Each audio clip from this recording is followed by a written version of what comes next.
Hey, Connor Dube here. Hope you're all doing great. I'm sitting down with Brandon T. Adams, founder of Rise and Record, as well as Emmy award-winning producer. Brandon, thank you for being here. Good to see you. Thanks for having me, man. One thing that is so impressive about you is your ability to connect with people and build relationships. And you have huge successes in your corner, guys like Kevin Harrington and Jeff Hoffman, who we spent the day with today. What is your secret for building strong relationships and maintaining those relationships and monetizing those relationships? I'll answer that question, but I want to flip the script a second, and I want to ask you, how did you get here?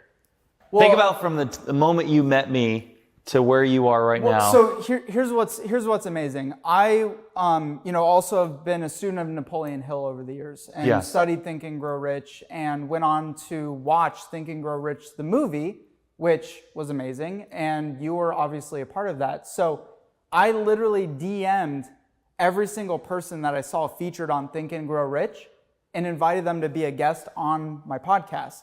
You responded, we connected, and built a relationship that way. And then soon after that, I joined your mastermind. We got to know each other some more and ended up here because of you. You reached your hand down and said, you remind me so much of myself when I was your age. I want to help you out, pulled me up, and here I am spending time with these amazing people all week. Great response, and it's true. I mean, you do remind me of my younger self.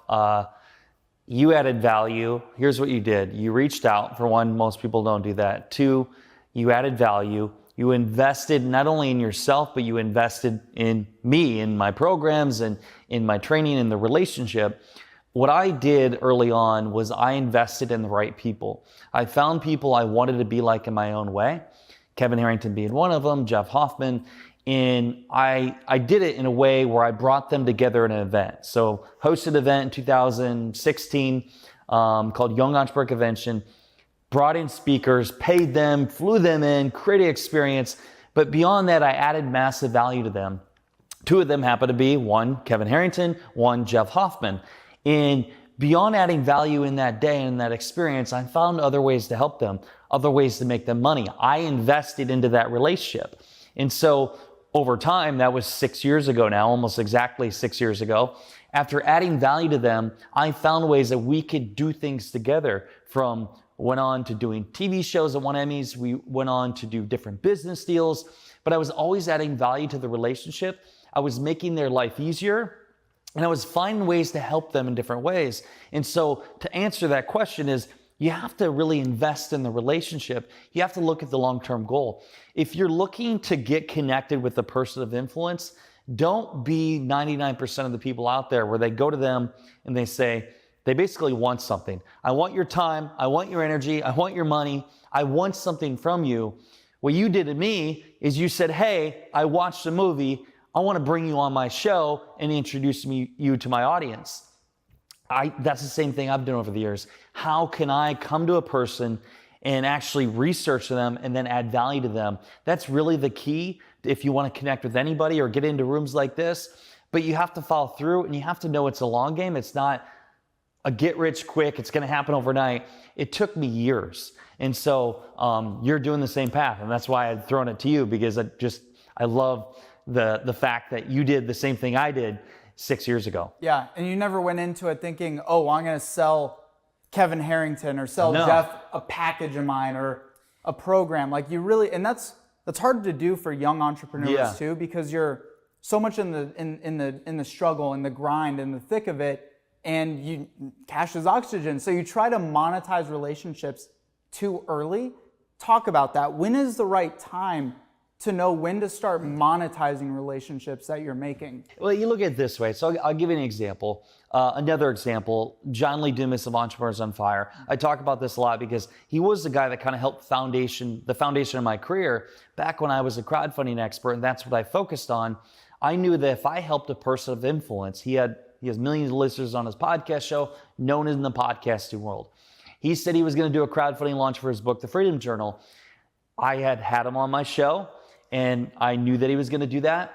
And I took on that project, 6 months of work, didn't charge him anything, and said, I just asked you give me a great testimonial. And then he offered that I would come on his show. So I did that. And it was hard at the time because I actually needed the money. And so I was adding value all this time and energy. But I knew if I could help the person of influence, he surrounded himself with other influential people, that I would get in his circle. And so we launched a campaign. This was 2016. We raised $100,000 in 24 hours. We did $500,000 in a month. And so he introduced me to other people. That testimonial, I went on his podcast show I've been on the show 4 times. I think the only other person who's been on 4 times is Tony Robbins. And when I did go on, I got 2 listeners that reached out to me that led to $50,000 in revenue for my company. And so that example, what I would have charged going into that would have been at that time, maybe 10 or 15,000, but I didn't. And in return, I made way more. So if you go in for the long game and you add massive value, you're going to know when the time is right, because I had helped him in so many ways long term. I didn't feel bad about asking for, hey, could you refer me somebody? He actually just did it. Successful people, like when somebody does something for me, I'm like, oh man, I want to get him back and do something even more for him. That's how successful people think. They're not in what's in it for me. So you'll know when the time comes. Just focus on adding value to that person and the relationship, and I promise you, I'll come back. And real value. Like you got to ask, what do you need? You know, super successful people, they don't need you, right? They have people around them. Like you need them more than they need you. And I think a lot of young entrepreneurs, and even not even young entrepreneurs, just in general, try to create fake value, but they don't ask the right questions. Like they don't ask their way to success. Like I asked you, what are you working on? What's going on? Well, I'm doing these advisory deals. I'm like, let's put a pitch event together. So I put a free pitch event, didn't charge you anything for it. You added value. You just showed up. And that's the thing that successful people do. They just show the value. But also, I do something every once in a while. People like yourself, I see, they'll reach out to me. They're really looking for advice. And I will throw them something, whether a tip, advice, or I'll say, hey, why don't you come to one of my events or whatever it may be, which costs money, but I'm giving them an opportunity. They don't realize that if they actually came, showed up, and built real rapport with me, I would help them. That's what you did. Not everybody does. They're all like, don't ever go into a relationship where you say, hey, or you have this mindset of, I'm going to do this for them, but I know I need to get something on the back end, because people can read that a mile away. 100%. Don't, hey, I'm going to do this for you. What are you going to do for me? You just got to authentically want to help them, and maybe nothing comes from it. But I believe in the power of positive karma. Put great things in the world, something will happen in one form or another. And I mean, you're living testament to it, right? Now, it hasn't always been like this. You've been through some intense, challenging times in your life. What really was that lowest point in your life, and what was going through your head to realize that you're going to be where you are right now? Yeah, there was multiple. I'll share a couple. The one that comes to me is when we were traveling the country filming Success in Your City. I was filming a show, trying to fund it. I believed in this vision, and I just really believed in what I was doing. But I started questioning, did anybody care? Was anybody watching or gonna watch, that is? And I was going through a financial crisis, while also my fiance at the time, we're in this hotel room, we had no money, and she was crying, like she wanted to go home, and I felt like I was like being a horrible fiance. And so it was like this brick wall of like, am I going to move forward? And I'm the kind of person that takes things so seriously. When I say I'm going to do something, I'm going to do it. But with that comes like, sometimes you question, is it worth staying true to your word? Because you're sacrificing so much. At that time, I felt like, am I sacrificing the person I love? And so sitting in a hotel room, literally down to my last amount of credit. I remember Valentine's Day, I said, screw it. I'm taking my fiance to dinner, spent the last I had on a credit card, went to dinner, came back, and for the first time I felt at peace, and I had this sense of faith that it was going to be all right. And so the next day, what happened is I had a deal I had done 5 months prior that made me more money in that deal than I made in the previous year. I was good to go again, move forward. And so that is just one example. And they'll saying like you're saying the money came in the next day from that deal? Yeah, it came from a deal that went public. And literally the next day after you're down to your life? It was like the next day or next 48 hours, because we were literally down to nothing. Yeah. And so it was just showing the proof of just keep going. Yep. And so that happened, did the show, but there was one more testament that I share this because I think so many people need to hear. I've made so many sacrifices, so has my wife, my family, because they've seen what I've went through, where my father didn't want to talk to me anymore, and my family, because I almost bankrupted everything I owned. I think the hardest thing for me was when I was back home and my wife had her vehicle and it got repoed, and it was the worst thing to happen because I was down to like the bank already had taken what I had, and they took the vehicle from my wife, and I'm in a different city 4 hours away, and there was nothing I could do. I just felt like the most worthless scum on earth. And I remember screaming, and my parents knew what happened. I went downstairs, and I felt like I couldn't do anything. I was $500,000 literally in debt, and I was in the worst, mentally, physically, and even emotionally, and my health was not good from it. I didn't share it publicly, but like it was stressing me out. And so I share this story because most people, they say why they can't do something. I literally came back from that within 18 months, and I kept pushing forward. I mean, I'd wake up at 4:30 a.m. knowing that I have no money, really. My wife and I are not in a good place, but I knew that I just have to keep pushing forward because eventually I'm going to catch my break. COVID hit, and my business and advisor and everything kicked off, and I was able to build a multi-million-dollar portfolio in less than 12 months. And it's just like that story of how I went from literally nothing to building a foundation and wealth and where I'm at today. It's so cool because anything is possible. And so I guess I don't know where I'm going with that, but it's just difficult times make you into a stronger person. And now as an entrepreneur, when I face temporary defeats, I don't think much into them because for me, can't phase you anything I've seen like the that. lows of lows, and I know what it's like. And I know that I did overcome them. I did face them. My wife and I faced them together. And now together we're doing more than we've ever done before. And you just got to keep going. Well, it's a key differentiator between those who get to that point. The majority crumble. And that's that exact point that they give in. And I've been there, many times before, but it's right. Just that one little extra push past that point where that next breakthrough happens. Or you get that next big fat check in your bank account. And also, Connor, it's when you're in those situations, that's why it's so important to surround yourself with positive people. And I had a few mentors I called out to. Kevin Harrington was one of them, and another one was Brandon Green. And they were people I called on and said, just straight up told them what was going on. And they gave me guidance and that like inspiration. Even Joel Comm was another one. Yeah. What kind of advice did they give you in that moment? Some of it was not advice I wanted to hear, but it did help me. I'll tell you, Joel Comm said to me, he said, Brandon, this isn't the end. Whether you got to file bankruptcy or not, at the end of the day, you got a beautiful wife, you got life, like it's not that big a deal. That was one. And then I had another one. I called him up. I'm like, I'm literally selling everything off my walls because I don't have any money. And so they just said, like, you just got to keep pushing forward. And they told me stories of how they went through the same experiences. And then it made me feel like I'm not alone anymore. And I could keep going, And then Kevin one time showed up to something and he just said, hey, I care about you, man. I love you. I'm just worried about you.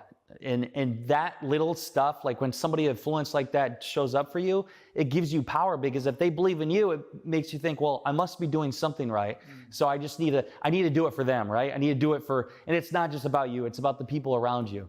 So staying accountable. So you're in the darkest place that you've been, and you reach out to your mentors, reach out to your coaches for support. You mentioned that they had shared some advice with you that you really didn't want to hear. Give us a little behind the scenes. What did they share with you? I'll tell you one mentor. I'll share his name, Brandon Green. I love the guy. We both got the same name, got that comment. We're both from Iowa. He's a good guy. I really resonate with him. There's two things he said. One that I thought was good. I wanted to hear. And it's true. He said, because it was actually me negotiating to get a loan release, because in order to sell a business, to, by the way, sell the business and still be in debt, and not go completely belly up, I had to convince another company that I loaned through to let the lien go. Otherwise, the business sale would not go through. I had talked to the company 20 some times, and they would not, they wouldn't release it. And I basically told them, like, my banker said that they're going to bankrupt me and you're going to get nothing. And so I convinced them to let the lien go. And what Brandon said is, it's just another piece of the puzzle. He said, you found one piece, what's the next piece? Who do you got to talk to? You got to talk to a different person. So that was very helpful for me. One thing he said, which actually helped me, but I didn't want to hear, is he said, you may want to consider filing bankruptcy. That hurt, because I didn't want to hear at that time from my mentor to file bankruptcy, because I heard it from my dad, I heard it from so many other people.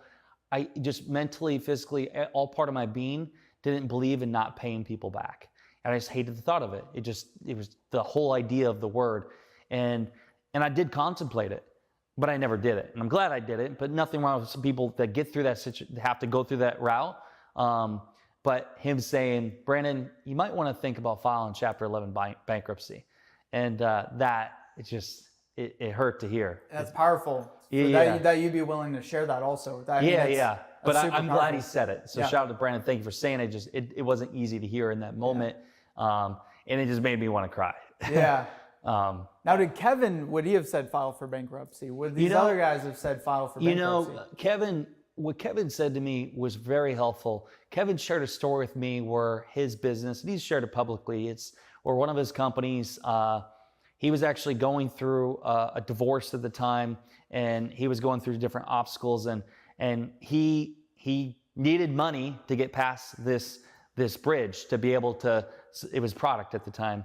And he didn't get the money, and the bank was like, they were going to do, I think it was Chapter 11 that they were going to do, but they turned everything around really quick and they made it through it. But he shared with me how literally, like, overnight, he went from things going well to where he was screwed, and then he overcame it. But he shared that story with me, and to hear somebody of power like that and influence that had been through a very difficult situation and didn't know what he was going to do, him telling that to me really helped me. So I wouldn't say it was really anything that he said that I didn't want to hear. It was just hearing something that he actually went through it, and he got through it, and he lived on. And so for me, it was good to hear that, because I needed to hear it. Hey, I'm not alone. Somebody else has been there before. I got to say, a couple other things that I heard. I mean, so many people told me to file bankruptcy, and it's not fun, by the way. It's not when it's like you give up, it felt like that. And it was very close family ties, and it was not fun to hear, but I had to really get this self-motivation to really overcome it. It was constant communication with my wife, which is not easy either, because she's in this situation that, by the way, it was my doing. And so her name's tied to this. So it's like, that also isn't good either. So I felt like it was my duty to figure things out, and I did. So I'm grateful for it. I will say, some people, they could tell I was going through hell, and they reached out and was like, are you all right? Like, and I try to play it off, because I didn't want to share with everybody what was going on. Yeah. I don't know how they're going to treat that information or what they're going to share with the world, because think of this. I'm speaking across the country. I'm still making money, but all the money is going to debt, and I'm in a very low moment, but I got to go on the stage and tell people how to achieve success. How do I feel? I feel like a fraud. I feel like a schmuck going up there and sharing with them how to achieve success, when, yes, I've had success in my life, but now I'm going through hell. But you can't just quit. And so I had to go through that phase of doing that. And what helped me is actually, Greg Roulette told me this one time. I think it was Dan Kennedy that was speaking at an event back in the day, and he was selling on stage, and he was also going through a rough time. And in the corner of his eye, as he's selling on stage, you could see his vehicle getting repoed.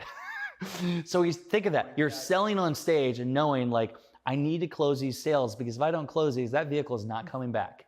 And so I thought about that, because I had my vehicle repoed before, and it was an interesting kind of conversation and story to hear. And Greg was here last night talking with him. I was with him when I told Greg I lost everything. Now he's very happy and seeing where I'm at now. But It's those little stories that you hear that make you feel it's all right. Not to overemphasize on this, but it's just success is not what it seems. It's not. It's not. And most people don't realize what it takes to get to that success. Yeah. One of the things when I was in my dark hole and every day it was like trying to not file bankruptcy or go under, because it was like every day I had to wake up and make money. I had to figure it out, because if I didn't, then for one, I would have had to file bankruptcy. Two, I didn't know how I was going to pay rent. Like I had debt collectors call me every single day. And that's why I put my phone on basically do not disturb mode. If you weren't a contact on my phone, you could not call me, because my phone kept ringing from debt collectors. And so during this time, I'm still out speaking. I'm on tour, I'm speaking, and I'm making money, but all the money's going to me. And so on stage, it felt like that I was this fraud. I'm sharing with people about how to be successful, how to achieve this. But in that moment, I felt like I was the most unsuccessful and an unworthy person to be sharing that. But I'll tell you this is what got me through to be able to speak, but also what got me through when I was literally in Texas when we were broke and I had no money and my fiance was depressed and I almost wanted to quit. This is what got me through. When it was in that hotel room, I knew that the stories that we were capturing needed to be shared. It wasn't about me, because it could save somebody's life. When speaking on stage, I pray before every time I go on stage. I pray to God to give me the words and the wisdom and ability to communicate in an effective way to empower other people. And so it's not about me. Yes, I don't feel worthy. Yes, I don't feel that I am in a good place to speak on stage, but I do know that I do have a powerful way to communicate. I'm a great communicator. I have a great way to empower people, and I do have great stories and experience. And if I can get past my own feelings and know it's not about me and it's about the people in the audience, that's what got me through to speaking, picking up the phone and still creating videos even when I didn't want to, because I knew one eyeball, one view, one listener, it could change their life. And that's what really kept me going. It really was. Always the one. It was just the one thing, because it wasn't about me. It was about what it could do for other people. And that's what kept me going. That and knowing it was for the people I loved. And so now, where do you see yourself 10 years down the road? You're how old now? 32 years old. And so where do you see yourself at 42? What's 42-year-old Brandon doing? 42, I got to say this. Like, I don't know what 10 years down the road. I know it's going to be pretty amazing, kind of scary, awesome. But I just keep going, plugging away where I'm at, staying in check with my ego and the decisions I make. You know, I just heard from it was an actor where they say it's the devil comes for you when you're at your highest moment. If the devil's coming for me, whether it's because of money or whatever it is, I want to still be me and be the person that I want to be seen as. And so enjoying the ride, being the best version of myself and bringing people along with me, because you don't want to be by yourself. Just don't slap comedians on stage. Wasn't that who said that? Denzel Washington. Denzel Washington said that to Will Smith. That's exactly. That's hilarious. That's good. But I mean, it's great advice. I mean, it's true. I mean, you see people rise to the tippy top and then like the pinnacle of success, and they self-destruct. That's why they should listen to the book Outwitting the Devil, because it talks about the devil mind that goes for you as you achieve success and wealth. What are the things that get you? It may be drugs, it may be alcohol, it may be sex, it may be all these things that get to somebody's head, which takes them down. Not everybody can handle that level of opportunity that comes their way. Yeah, so it's a human nature thing. And so the key is also build that and stay humble, listen to people. Stay hungry, yeah. Yeah. I've always went to mentors. People listen to me. I listen, by the way. I don't shut it out. I take the time and listen. And I listen, and I actually absorb that. And it sometimes it's days, it might be a week, that I absorb what they say, take it into consideration. But at the end of the day, I go with what my gut tells me. And sometimes I look at it, and when I make the choice on what I'm going to do, I go with it, and I don't look back. And whether somebody tell me to file bankruptcy, or in the case when I went to Netflix and People said, don't go there. You're going to get blackballed. Well, I don't know what they said. Blacklisted. You're never going to make it in Hollywood. Or if you show up, that's not how you do things. But for me, I always wanted to stand out and be different. And also those times that I did some of that stuff, I looked back and thought, you know what? If I don't do what I think is what I need to do, I will wake up one day and regret it. And that is a hard thing to sit on. I remember the Netflix deal. When I went to Netflix to pitch my show, I knew that there was a 0.001% chance that I would even talk to anybody. But I knew that if I didn't do it, I would regret it for the rest of my life and always wonder what if.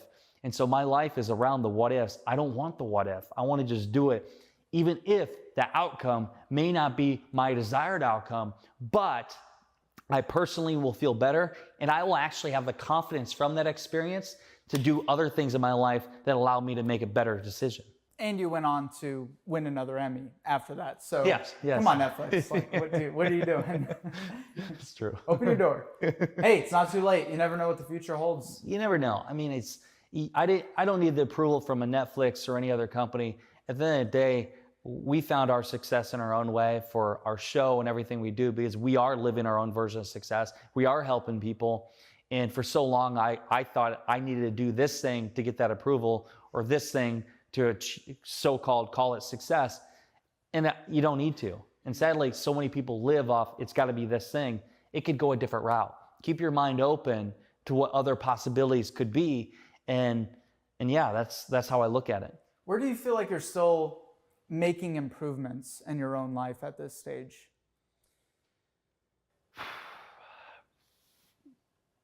Where I need improvements or making improvements? Where do you feel you are still trying to improve? Like, what are maybe actions or traits that you know you need to change, or habits even at this stage in your life and career that you yourself are actually working on? Yeah, I'm working on where do I spend my time. And when you have a lot of opportunities, you start asking yourself, which opportunity, if I take that opportunity, yes, something will come from it. But if I don't, and I do something else, what more could come from not doing that opportunity? And so what's the opportunity cost of this decision I'm about to make? And I'm constantly having that, whether it's, do I go to this event? Do I become an advisor of this company? Do I invest in this company? Because every decision you do and the thing you get a part of, you're taking focus, time, and energy towards it. And when you're doing that, you may be missing something that's bigger. And so I'm constantly evaluating, where do I want to spend my time? I'll tell you the thing that I've never been so excited and confident about spending my time. And in the day, it's not even about the money, it's about the passion. It is the event that I do with my wife, Rise and Record, because it's something that is around creating an experience, helping other people, and it's something that's around what we're doing. And so that, I have so much excitement to put into that. And at the end of the day, I don't care if I make a bunch of money or not. And so when you have that, usually what I found out is you end up making the money, but it's not about that. It's about doing the thing you're so passionate about, and it's building. And so that's how I look at things. And I guess the answer to your question is figuring out which things do I really know I need to do or not do, and knowing the black and white and how I'm spending my time. And on that note, get your tickets to Rise and Record in Nashville. What are the dates? October 19th through the 21st. October 19th through the 21st. I mean, and just testament to the kind of guy that you are. We'd only known each other since, about a year ago, right? Exactly a year ago. About a year ago. And it's our 1 year it's our 1 year anniversary, bro. Yeah. Did you get me any Do you want to have a dinner, anniversary dinner tonight? Yeah, let's do it. We'll hold hands under the table later and candlelight and all that good stuff. But testament to Brandon is we had just known each other. You asked me to come speak on your stage at an event, just in the same stage that people who are immensely times more successful than me had just spoken on before I stepped on. And so that's just testament to how you elevate others and why people need to get around you and not expect it for free, by the way. It is worth trading dollars to get access and time and relationships. Yeah. Because everyone else wants to come at you and say, Brandon, can I pick your brain? Yeah. Like, I'd really love to pick your brain. And It's so listen, true. you don't want your brain picked. It sounds icky. Yeah. So even minimally, show up, go to Rise and Record, build relationships with the group. I mean, if you've seen half the people we've had here throughout the last week, it's worth it. It's well worth it. So thank you, man. With that, Come to Rise and Record. Do it. Here's one thing. So you talked about success, and a lot of people will say, like, I even get imposter syndrome sometimes. People say you're successful, you've achieved this or whatever. And I look at it as like, what is success? Because I look at how can I be the best me? And I do have this issue of always questioning, am I doing enough? I think all entrepreneurs do. Am I being the most? Am I being lazy? Should I sleep in more? Should I and it's almost a disease in a way. Like I'm really constantly looking down on myself and asking myself, am I doing enough? And so what I look at success is how can I be the best version of me and stop looking at what everybody else is doing. And I used to really struggle with, oh, I'm not far enough. I didn't make this much money or that. I think all people, if they could just look at themselves and think, how can I be the best me? Whether you're being the best cameraman, you're being the best producer, you're being the best interviewer, you're being the best speaker, you're being the best mother, you're being the best father, whatever that is, if you can realize what that is to you, that's your success, and just focusing on that, you're gonna be more fulfilled. And that for me has really helped me because I look at how can I be the best me? I'm not comparing to everybody else, because when you do the compare game, it's a horrible thing to do, but also like, you don't know, those people, they might be thinking the same thing. They're comparing about everybody else too. Do you still catch yourself doing that from time to time? Everyone, yeah, I do sometimes, but I'm very happy. I look at this, I'm 32. If I died tomorrow, I would say I achieved more than most people would in a lifetime, and I'm grateful for that. And so I just live life like, hey, it could end tomorrow, but and along the way, as I'm doing it, I just want to keep being a better me. So at this stage, from where you were to now, millions of dollars in companies and in stocks and companies that you advise and invest into, is it about working extremely hard and grinding your face off every single day from like 4 a.m. to 10 p.m.? Or is it about working smarter and more strategically? It's about smarter and more strategic. Marcia, I think it was Marcia and I were having this conversation, and we were talking about where we came from. And for me, it's more of to show what's possible. So I grew up in a town of 700 people, grew up with a speech impediment, so I couldn't really speak that well. I didn't grow up wealthy. I didn't have a lot of money. And so for me, it's like coming from a small town, coming from where I did, and being able to do some of the things I do. I think, how can I be that light for somebody that grows up in a small town in maybe Ohio or Iowa or wherever it is, and they can see somebody like me, and when I share my story, they can be like, I'm no different than that person. So for me, that's really the driver for me. How can I be that? But also for my niece, my nephew, and my family. I really want to show what's capable, even my wife. I mean, I'm very happy for where we're at now, because before, it was difficult for her to even believe in me, because I was not doing all the right things and we were going through the hell. But now that we are in a great place of abundance and where we're at, I'm grateful. And I don't know how the fuck she stayed with me,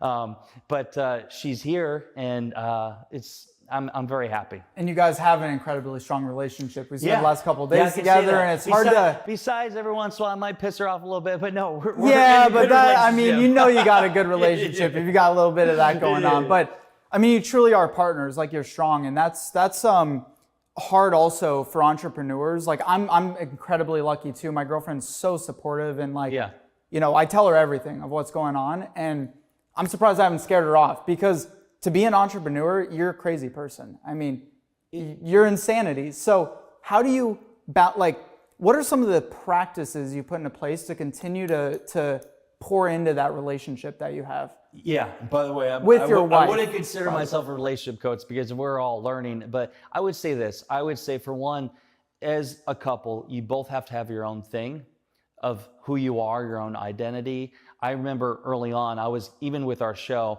I was pushing. I thought I was doing the right thing to push somebody, but they got to be ready for what they want to do. Sharing their story, you can't push that. And looking back on it now, I learned, but and you want to do that as an entrepreneur, push people around you, and like they're not there. Exactly. Yeah. So you got to let them. They got to have their own thing and have their own identity. That's one thing. So for your girlfriend or any relationship out there, each person has to have their own identity, and then obviously you can have as a couple the things that you do, and be on the same page, but also investing in that relationship, investing in that person. I talk about a date night a week. I live by that, doing a date night a week, and making sacrifices. I mean, it's hard when I'm a selfish person sometimes on my success and what I'm working on, but you have to make the sacrifice, because if you're not adding value to the other person, it doesn't end well. And because I've learned that the hard way before. And then being a supporter, supporting them, finding ways to make them better, not telling them what to do, but how can you be there as a guide and give them support and listen to them as they're doing their own thing?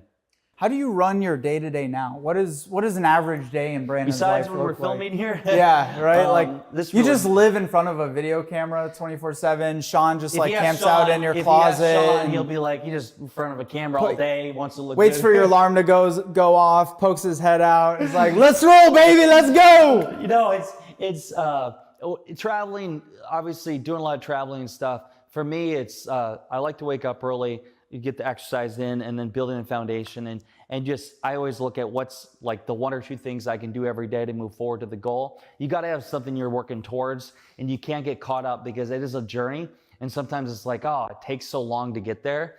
But once you do achieve a couple milestones, you realize like it's a long game. You got to enjoy the journey. And so that's my thing. And I'm always really like crazy in the fact that I want to be around only positive people. If there's somebody that's negative, if there's somebody that has anything that's deflecting what I'm trying to do, I don't want them in my life, because I don't have time for negativity. It doesn't help my energy. It doesn't help people around me. So shutting out that negativity, and sometimes you have friends you had before that you no longer have. I just want to be around good people that are going to try to achieve the best version of themselves. And when you're around those people, it inspires you to be the best you. That's hard for a lot of people, firing the negative people in their life. I mean, the reason why most people don't fire those people is because they care too much about what others would think or what they would think. Like, I don't want to hurt their feelings, but you're actually doing a disservice to yourself. I think it's important for you to have a conversation with that person, at least, hey, let them know how they're acting and how that relationship is. But if they're not going to listen to you and they're going to keep doing that, hey, I got a couple friends back home, and they're still my friends from high school, because they don't really get what I do, but they have all also been there and had conversations with me when I was in my low parts. And so like they're a good influence to me. So you got to really evaluate your relationships and who you're around, because that will determine where you go. Sometimes it's family even, having those tough conversations, or knowing like, this person really isn't supportive of what I'm doing, and you need just an abundance of stuff. You can still love them, it's just maybe you don't call them up every night. Yeah, absolutely. So now, I mean, you've talked a lot. This is what's so interesting about you. You've branded yourself as the video guy, which obviously you're a beast on. I mean, if you guys see this setup we got going on back here, but you also it's all Sean Bella. Without him, it's all Sean. He turns the camera on, I get to be I mean, you're the beast in terms of like you're constantly recording everything, whereas most people don't, like in the way that you do. And you record a video every single day, and you're the video guy. But on the other side, your main bread and butter is advising companies and helping them either like IPO or after they've IPO'd, or to grow, scale, get investors, and expand so that all of you can be successful together. Yeah. What does that relationship look like with the company? Yeah, so first off, the video thing is, Jeff Hoffman talked about being gold medal, winning a gold medal in one area.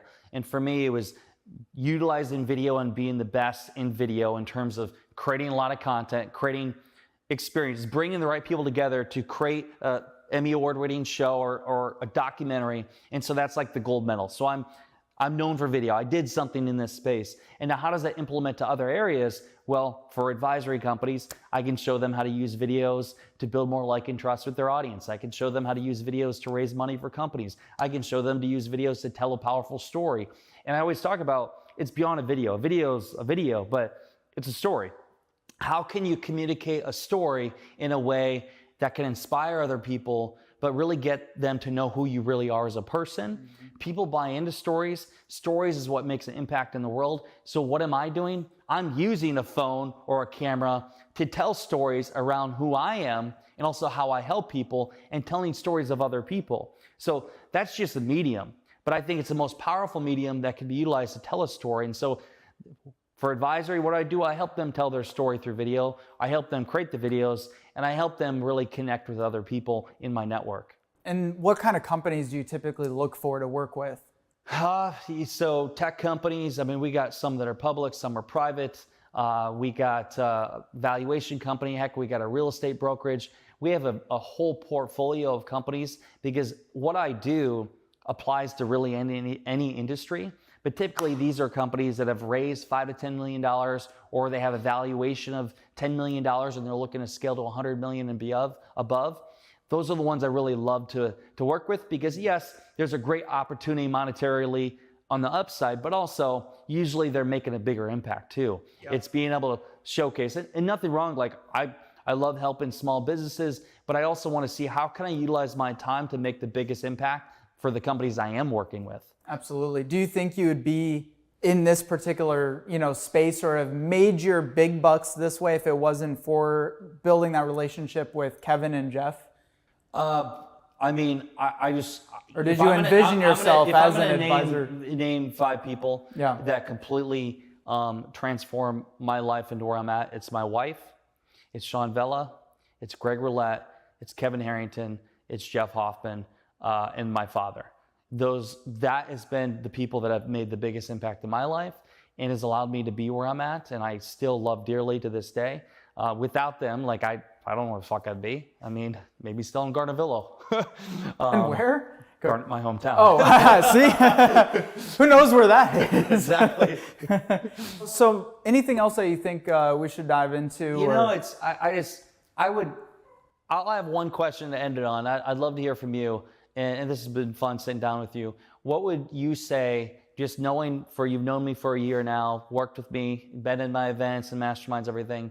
What is it about me that wants you to be a part of my community? Because I love building community, I love bringing people together, and I'm always interested in what attracts other people to me, and I always want to add value to them, and I really am excited for where you're going. But what is it about me that made you want to be a part of my community? How could you turn down hanging out in cool houses like this? I mean, that's it right there. Yeah. I mean, there's a handful of things for certain. I mean, you have kept me accountable, and you're no BS. And that I really appreciate in people, because even for many number of years, even when I was in my teens, I was always looking for inspirational people to glom onto, and mentors and entrepreneurs. And then I started to realize as I got more into that world, 90% of people are full of it and fake and, not even legitimate in what they've accomplished.